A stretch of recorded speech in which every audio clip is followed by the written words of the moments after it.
प्रभु तेरी वाणी जीवन की रोटी, नैनों की ज्योति अंधेरा मिटाती।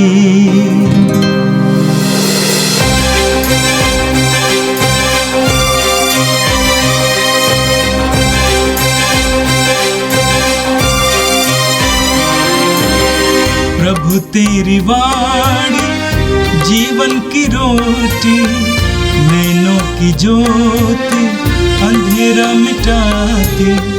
प्रभु तेरी वाणी जीवन की रोटी, नैनों की ज्योति अंधेरा मिटाती। वाणी वाणी वाणी वाणी वाणी पवित्र है, शाश्वत है, जीवन का मन्ना है। 10 फरवरी बुधवार।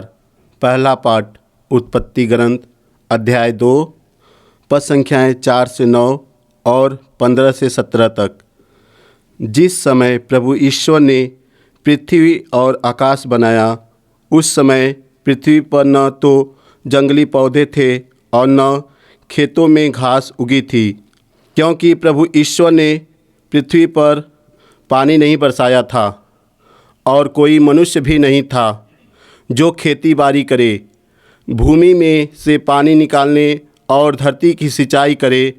तब प्रभु ने धरती की मिट्टी से मनुष्य को गढ़ा और उसके नथनों में प्राणवायु फूंक दी। इस प्रकार मनुष्य एक सजीव तत्व बन गया। इसके बाद ईश्वर ने पूर्व की ओर अदन में एक वाटिका लगाई और उसमें अपने द्वारा गढ़े इस मनुष्य को रखा। प्रभु ईश्वर ने धरती से सब प्रकार के वृक्ष उगाए जो देखने में सुंदर थे और जिनके फल स्वादिष्ट थे। वाटिका के बीचों बीच जीवन वृक्ष था और भले बुरे के ज्ञान का वृक्ष भी। तब प्रभु ईश्वर ने मनुष्य को अदन की वाटिका में रख दिया, जिससे वह उसकी खेती बाड़ी और देख रेख करता रहे। प्रभु ईश्वर ने मनुष्य को यह आदेश दिया, तुम वाटिका के सभी वृक्षों के फल खा सकते हो, किंतु भले बुरे के ज्ञान के वृक्ष का फल नहीं खाना, क्योंकि जिस दिन तुम उसका फल खाओगे तुम अवश्य मर जाओगे।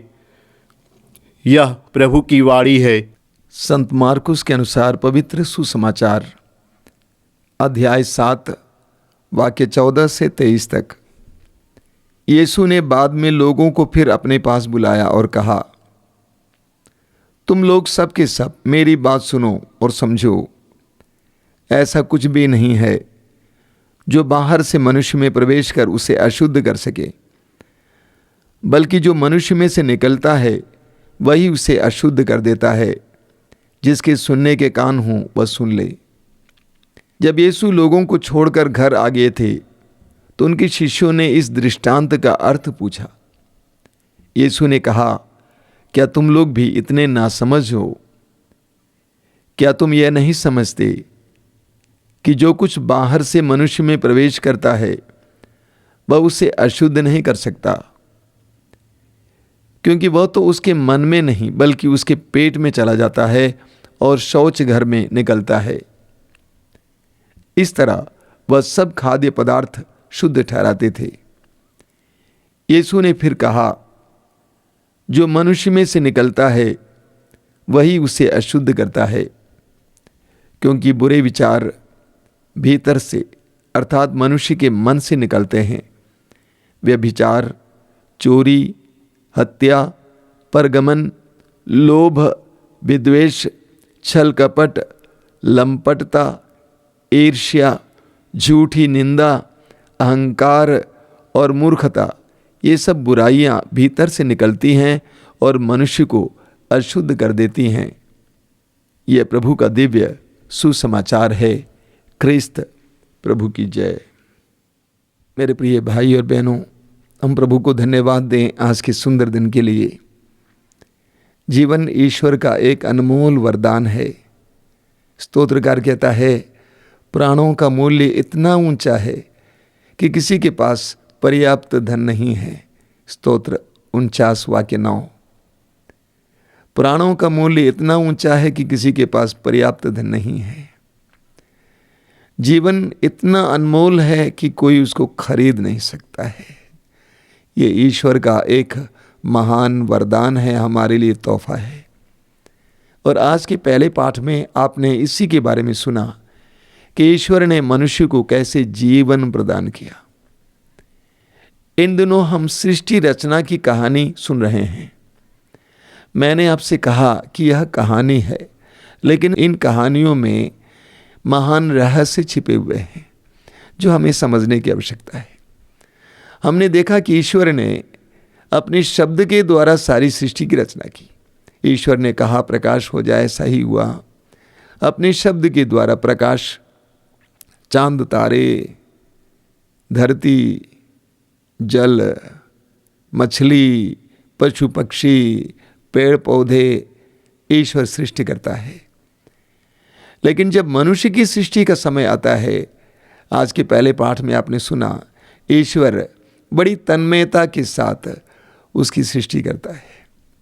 एक कुम्हार की तरफ बैठ जाता है, मिट्टी उठाता है, सानता है और मनुष्य का पुतला बनाता है।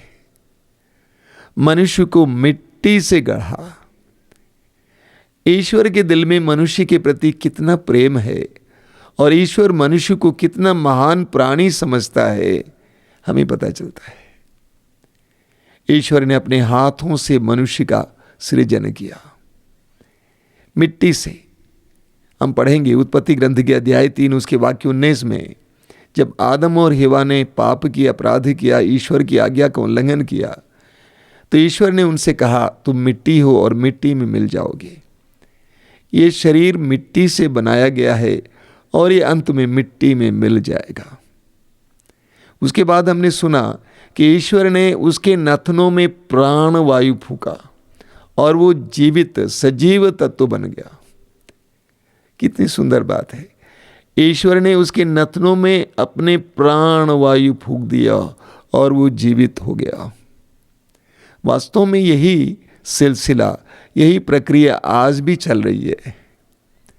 ईश्वर हमारी ओर अपने प्राण वायु को फूक रहा है और जिस समय वो फूकना बंद कर देगा, हम मिट्टी बन जाएंगे।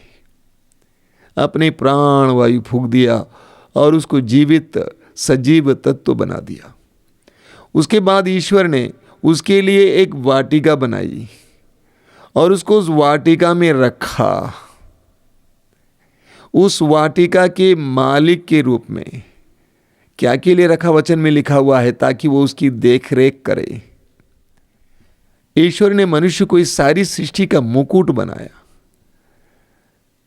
हम पढ़ते हैं स्तोत्र ग्रंथ के स्तोत्र 8 में वाक्य 6 से कि हे प्रभु, तूने उसे स्वर्गदूतों से कुछ ही छोटा बनाया, तूने सब कुछ को उसके अधीन किया। मनुष्य और प्रकृति का एक गहरा संबंध है। इस सृष्टि और हमारा एक गहरा संबंध है। ईश्वर ने हमें इसीलिए संसार में रखा है ताकि हम इस सृष्टि को संभालें, संवारें और इसको स्वर्ग बनाएं। ये जिम्मेदारी मनुष्य को दी गई है, लेकिन मनुष्य सृष्टि के साथ छेड़छाड़ करता है। यह ईश्वर की इच्छा नहीं है। इसको सुंदर बनाना, सजाना, संवारना, हमारे जीवन के योग्य स्थान बनाना, स्वर्ग बनाना, ये हमारी जिम्मेदारी है। तीसरी बात, ईश्वर ने मनुष्य के लिए जीवन का वृक्ष और मृत्यु का वृक्ष दोनों रखा। जीवन का वृक्ष जिसके फल खाने से मनुष्य जीवित रहेगा, मृत्यु का वृक्ष जिसका नाम दिया गया है भले बुरे के ज्ञान का वृक्ष, जिसका फल खाने से वो मर जाएगा। ईश्वर ने मनुष्य के सामने दोनों रखा। क्या कारण है? क्या रहस्य है? ईश्वर ने मनुष्य को, आप और मुझे स्वतंत्र बनाया है। हम चुन सकते हैं। आप पढ़ेंगे विधि विवरण ग्रंथ के अध्याय 30 उसके वाक्य 15 और 19 में प्रभु कहते हैं, मैं तुम्हारे सामने जीवन और मृत्यु, भलाई और बुराई दोनों रखता हूं, तुम जीवन को चुनो। मनुष्य स्वतंत्र है उसको चुनने की स्वतंत्रता है और ईश्वर हमारी स्वतंत्रता का ख्याल करता है, उसका सम्मान करता है। और आज के सुसमाचार में प्रभु यीशु ने हमें आज एक बहुत ही व्यावहारिक बात सिखाई है। कुछ दिन पहले एक भाई ने मुझे फ़ोन करके पूछा कि स्वामी जी, मैं विश्वासी हूँ, क्या मैं फलाने जानवर का मांस खा सकता हूँ? मैंने उनसे कहा, प्रभु यीशु की शिक्षा बिल्कुल स्पष्ट है जो आज के सुसमाचार में हमें सुनने को मिली। प्रभु कहते हैं, जो बाहर से मुंह के अंदर से होकर पेट में जाता है वो हमें अशुद्ध नहीं करता है, लेकिन जो हमारे मन से बाहर आता है वो हमें अशुद्ध करता है। इसके द्वारा प्रभु यीशु हमें सिखाते हैं, भोजन हर व्यक्ति के ऊपर निर्भर है। आपको जो सूट करे खाइए, आपको जो सूट ना करे मत खाइए। अगर दूसरों के लिए बुरा उदाहरण बनता है तो मत खाइए। प्रभु यीशु भोजन से परे बातों पर चर्चा करते हैं। प्रभु कहते हैं, जो मन में प्रवेश करते हैं और जो मन से बाहर आते हैं ये हमें गंदा कर देते हैं। आज के परिवेश में मैं कहूँगा, मुंह से होकर पेट में जाने वाली चीज़ों से ज़्यादा हमारे मनों में प्रवेश करने वाली चीज़ें हमें गंदा कर देती हैं। मैं समझता हूँ कि आप मेरे इशारे को समझ रहे हैं। आज बहुत सारी ऐसी चीज़ें जो संसार में हैं, जो हमारी नज़रों से होकर हमारे मन में प्रवेश करती हैं और जो हमें अशुद्ध कर देती हैं, हमारे विचारों को अशुद्ध कर देती हैं, हमारे मनोभावों को अशुद्ध कर देती हैं, हमारे बात व्यवहारों को अशुद्ध कर देती हैं, हमारी नज़रों को ही अशुद्ध कर देती हैं। उन सारी चीज़ों से बचना बहुत आवश्यक है। इतना ही नहीं, प्रभु यीशु हमें बताते हैं, बहुत सुंदर वर्णन देते हैं, हमारे अंदर से कौन कौन सी बुराइयां बाहर आ सकती हैं, ये हमें प्रदूषित करती हैं। मेरे प्रिय भाई और बहनों, प्रभु यीशु आज हमें एक सबक दे रहे हैं, एक शिक्षा दे रहे हैं। सबसे पहली बात, तुम्हें इस बात का ख्याल करना है कि तुम्हारे अंदर क्या प्रवेश करता है। तुम्हारे मुंह से होकर नहीं, बल्कि तुम्हारे मन से होकर, तुम्हारी नज़रों से होकर, तुम्हारे कानों से होकर, तुम्हारे हाथ से होकर। दूसरी बात, तुमसे क्या बाहर आता है ये तुम्हें अशुद्ध कर देता है। आज हम प्रभु से प्रार्थना करें कि प्रभु हमें शुद्ध कर, हमारी नज़रों को शुद्ध कर, हमारे मनों को शुद्ध कर, हमारे हृदयों को शुद्ध कर। लूकस के सुसमाचार के अध्याय 6 उसके वाक्य 45 में प्रभु यीशु कहते हैं, भला मनुष्य, अच्छा मनुष्य अपने अच्छे भंडार से अच्छी चीज़ें बाहर लाता है, लेकिन बुरा मनुष्य अपने बुरे भंडार से बुरी चीज़ें बाहर लाता है, क्योंकि जो हृदय में भरा है वही मुंह से होकर बाहर आता है। हमें अपने जीवन में बहुत सचेत रहना है। हमें जानना है कि हमारी आँखों के ज़रिए, कानों के ज़रिए, हाथों के ज़रिए, स्पर्श के ज़रिए जो जो बुराइयां हमारे अंदर प्रवेश करती हैं वो हमें प्रदूषित करती हैं। आइए हम प्रार्थना करें। प्रभु यीशु, तूने कहा है, धन्य है वे जिनका हृदय निर्मल है। तेरे वचन में तू बार बार हमें समझाता है कि ईश्वर मनुष्य का हृदय देखता है, मन देखता है। हमारे हृदयों को स्वच्छ रखने के लिए, शुद्ध रखने के लिए हमें कृपा दीजिए। हमारे मन से जो बुराइयां निकलती हैं उन सारी बुराइयों को दूर करके मनों को शुद्ध, स्वच्छ और निर्मल रखने के लिए हमें कृपा दीजिए। हे प्रभु यीशु, इन वचनों को सुनने वाले मेरे भाई बहनों पर दया कर। तेरा पवित्र हाथ उनकी ओर बढ़ा, आशीष का हाथ, अनुग्रह का हाथ। आज का संपूर्ण दिन उनके लिए अनुग्रह का दिन हो। वे जहाँ कहीं भी जाएं उनको तेरे सानिध्य की, सुरक्षा की अनुभूति मिले। तेरे स्वर्गदूतों को भेजकर हर प्रकार के अंधकार की शक्ति और दुष्ट आत्माओं से उन्हें बचाए रख। हर तरह के रोग से तो उनके छुटकारा दे और बचाए रख। हम ये प्रार्थना तुझे अर्पित करते हैं, ग्रहण कर यीशु, आमीन।